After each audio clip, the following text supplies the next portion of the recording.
こんにちは、作曲家ギタリストの黒沢祐介です。今回は以前も公開しておりますが、作曲ルームのルームツアーみたいなのを2024年バージョンをやっていこうと思います。以前公開したものは2021年に収録したものでしたので、多少のアップデートがあったかなと思いますので、そのあたりをご紹介したいと思います。でまずはメインのマシンですね。こちらが MacBook Pro の2021年モデルですね。 M1 が搭載された最初のモデルです。でメモリーは 64GB で CPU などは一番上のスペックのものを積んでいます。2021年バージョンでは Mac mini を使っていて、メモリは 16GB で意外と16GB でもいけますよみたいな紹介をしたかなと思いましたが、実際はやっぱり使ってみるとちょっとメモリ不足を感じずにはいられなかったので、やはり 32GB か 64GB ぐらいは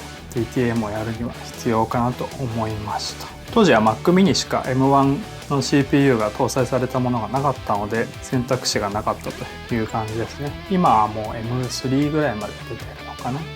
はい、そしてオーディオインターフェースは、RME の UCX2 に変わりました。長らく、品不足が続いていて、在庫もずっとなしになっていたので、在庫が追加されたタイミングで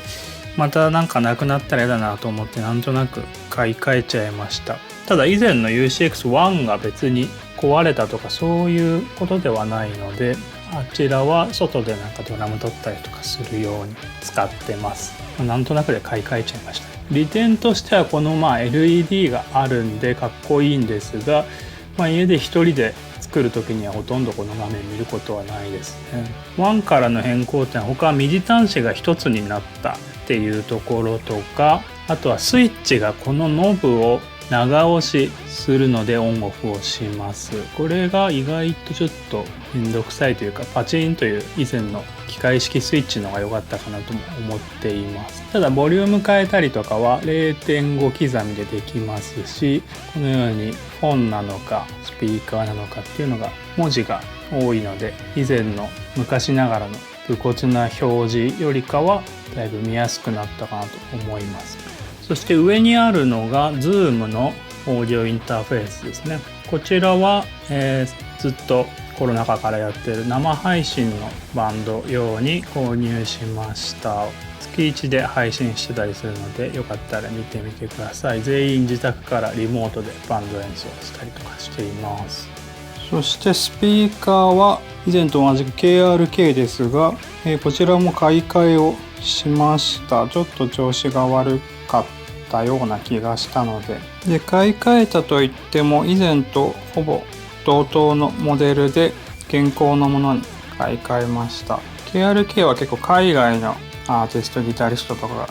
よくスタジオの映像で、自宅スタジオの映像で映ってたりするので、あんまり日本で使ってる人は少ないかなと思いましたが、個人的には気に入ってるスピーカーです。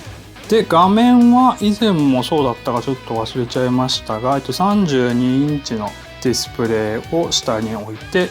それまで昔使ってた24インチを上に置いています。で右には iPad です。これは主に制作というよりかは、YouTube 見たりとか好きなお笑い番組を見たりとかするように使っています。ライブの時に譜面表示したりとかしています。そして配信とかをやるので、こちらに大きい照明を配置しました。でこのハニカムグリッドって蜂の巣みたいなのをつけると、柔らかい光が広範囲に得ることができます。で今までここちょっとスペースあんまりないんで照明配置できないなと思っていたのですが、このように突っ張り棒を使って、そしてクランプを使って照明を配置しています。これは普通の撮影用ではない突っ張り棒を使っていますが、もっとしっかりしたオートポールっていうマンフロットの突っ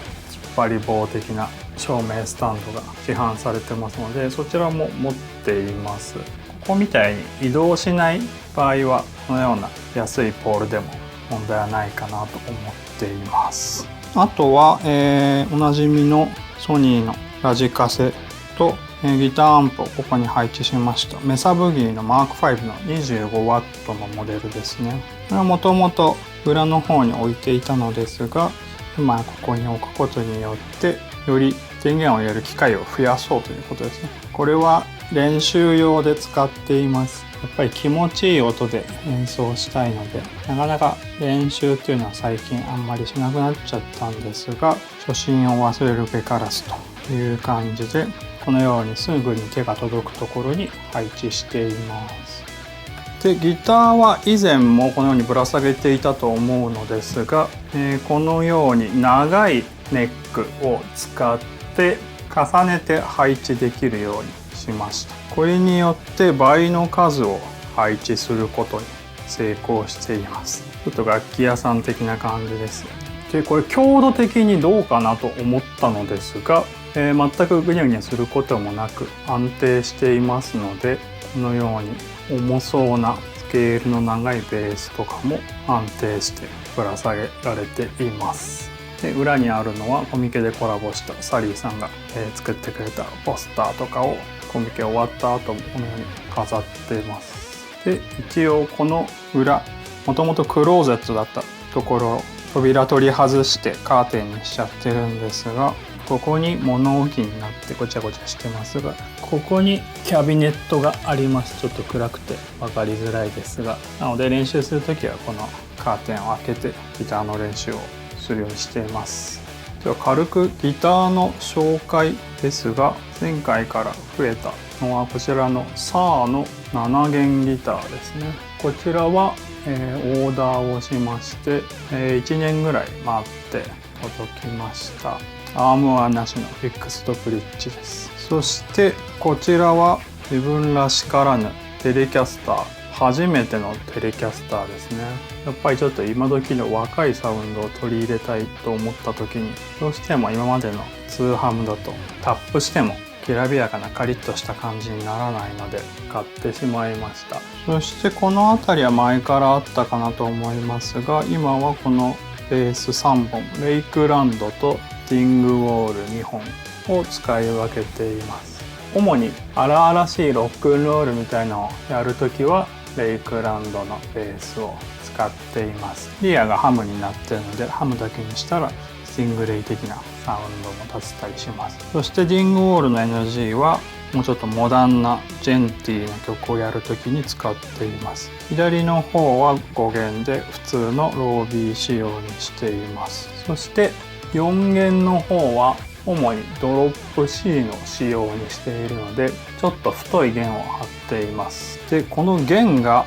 結構くせ者で、4弦よりも太いけど5弦よりも細いみたいなゲージを使っているので、そういったマニアックな太さのゲージで、なおかつこの長さ5弦だと最長37インチっていうのはほとんど売ってないので、海外のカリウムストリングスというところから購入しています。送料がかかっちゃうんで結構割高になっちゃうんですけど、あんまり頻繁に交換しないつもりで、たまに5弦と4弦とまとめて購入しています。そしてピックアップの配置は、もともとこのピックアップ2つハムバッキングのように並んでいたものを通常のジャズベ的な配置に変更しています。これも他の動画で解説していますが、もともと3つ、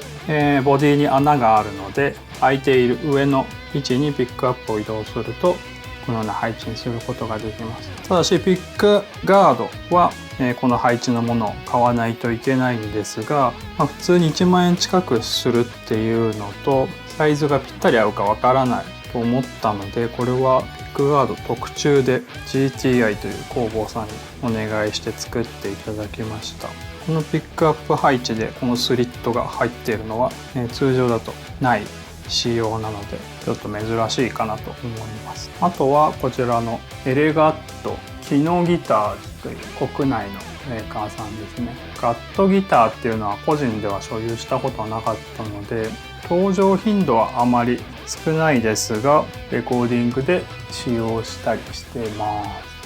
あとは前からあるマヨネスのレジウスコア、こちらは主にドロップ C とかダウンチューニングで使っています。でピックアップがセイモア・ダンカンのナズグルとセンティエントというモデルなんですが、